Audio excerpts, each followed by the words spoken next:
نادي اليوم السعودي يقدم عرض بقيمة 2.5 مليون دولار لضم بيرسي تاو من الأهلي، والأهلي يرغب في بيع اللاعب مقابل 3 ملايين دولار. الصحفي السعودي محمد الصدعان كريم البركاوي ماطل الزمالك علشان يوصل لأكبر رقم في تجديد عقده مع الرائد. فيديو تقديم يحيى عطية الله يتخطى 9 مليون مشاهدة، ما بالك فيديو تقديم أشرف داري بيتخطى 8 مليون مشاهدة، فما بالك بفيديو تقديم بن رمضان هيوصل لكام؟ طرابزون سبور يودع المؤتمر الأوروبي بعد الخسارة من جالين السويسري بركلات الترجيح. وسائل الإعلام في تركيا محمود حسن تريزيجيه في طريقه للانتقال لنادي الفتح السعودي.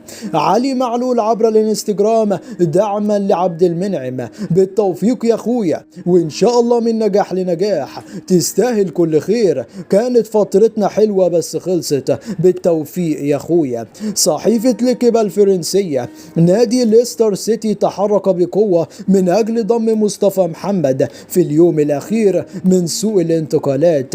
الاهلي مواليد 2005 كانوا بيلعبوا الفريق الاول لنادي هليوبلس وفازوا عليهم بهدفين لهدف. ابراهيم عادل عبر ستوري انستغرام حسبي الله ونعم الوكيل في من ظلمني.